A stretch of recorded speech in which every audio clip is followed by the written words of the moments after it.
After discussing the fifth golden rule, develop good habits, let's move on to the sixth one, cultivate the power of focus. We have all heard the inspiring tale of Arjun from the Mahabharata, when he, along with the rest of the Pandavas and the Kauravas, was studying in the ashram of their Guru Dronacharya, military science. Guruji wants to test them out, lined them up, and instructed them to take aim in the eye of the bird that was sitting on a tree in front. They all placed their arrows on the bow and pulled the string. Guruji asked, Bhimsen, what are you saying? Bhimsen said, Gurudev, I am seeing the tree, the bird and its eye, which I am focusing on, but he was seeing the rest. And he asked Yudhishthir, what are you seeing? Yudhishthir said, Gurudev, I am seeing the bird and its eye. And Duryodhan, what are you seeing? Duryodhan said, Gurudev, I am seeing the bird, but from time to time I also see Bhimsen.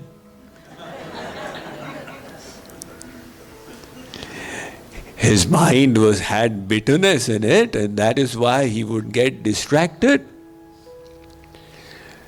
He asked Arjun, what are you seeing? Arjun said, Gurudev, I am seeing the eye and the eye alone. That was the focus of Arjun. So this tale is there in the Mahabharata, and we people in the modern generation are far, far away from it. This is one of the most distracted generations in history. Scientists have discovered that the average knowledge worker on the computer screen changes 566 screens through the 8-hour working day. That's the amount of shifting of focus they are doing. And it's to say nothing about the distractions because of the mobile and social media by the side. If you add it, it means that every 20-25 seconds people are changing focus. Now you can say that, this is all in aid of multitasking.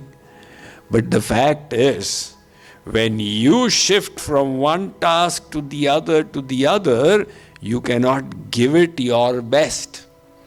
Professor Sophie Leroy coined the term attentional residue. She said that when you shift to another task, a little of your attention remains in the previous one. And if you shifted so many, imagine the state of your mind. And if the task was incomplete, then the residue also increases. I remember in the year 1990, there was only one TV channel in India, Doordarshan. And it was so boring that the only thing people would see was Chitrahar on Wednesdays and the movie on Sundays. So when I would go and give lectures in any town, go to a small town, and the whole town would come because this was only entertainment to sit and listen to this Baba talking various stories. But on Sunday, the audience size would reduce to half because of the movie that came on TV. And then in another 2-3 years, when Zee TV came and Sony TV and Star TV, then the movie became a daily feature. So then it really didn't matter whether it's a Sunday or not. And then slowly the movie started coming all day long. And you fast forward to the year 2009-10. Now with the popularization of YouTube, movies became too boring for people. They wanted to see 10-15 minutes videos on YouTube. And you fast forward to 2017 with the popularization of Instagram. Now even 10 minutes on YouTube was too boring because they wanted to see the 1 minute Instagram reels. Until you reach the age of TikTok when all people are doing is this. So the brain needs a constant stimulus. Otherwise it gets bored.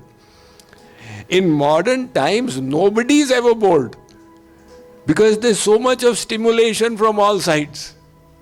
But the consequence of that is disrupted focus.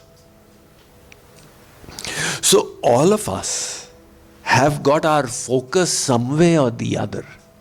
But the point is, what are you focusing upon? And what is the quality of your focus? I once reached the T1 terminal in Delhi. The older one. And the flight got delayed. So I was sitting at the gate in the airport lounge, and to pass time, I said, let's look at everyone and do some face reading, etc.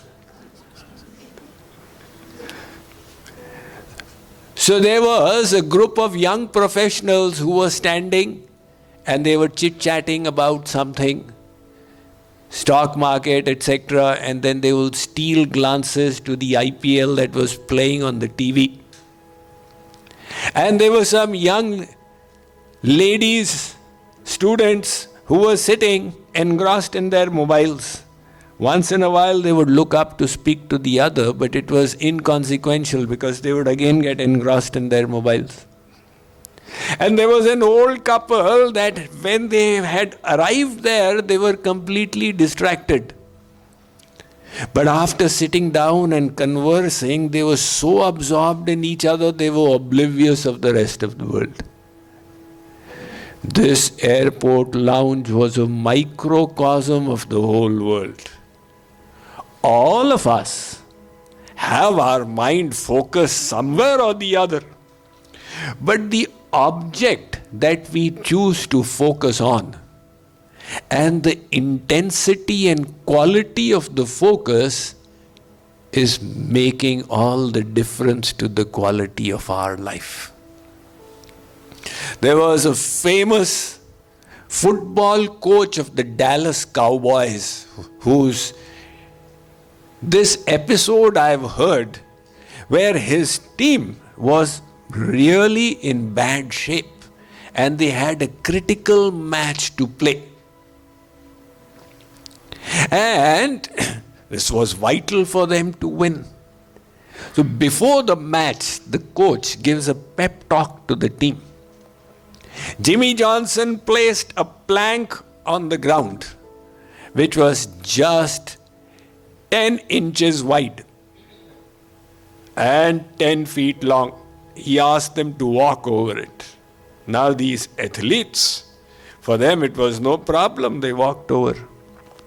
He said, suppose I was to place this between two buildings at 100 feet height, would you walk over this? They all said it would not be possible. It's the same plank. What is making the difference? So then he explained that your mind at that time would be distracted. A little bit of awareness of what is going on below. A little bit of fear in the mind, what if I fall? A little bit of apprehension, how much distance is remaining, etc. All of this would affect your ability. Likewise, he said, in today's game, there will be many things to distract you. The jeering of the fans of the opposing team, all kinds of apprehensions. But remember, 1 inch here or 1 inch there is going to make all the difference. And the team that is more focused is going to win. As a result of that, the Dallas Cowboys won the day with 52-17. So from that, the necessity of focus gets enhanced. Even in nature, you take a look.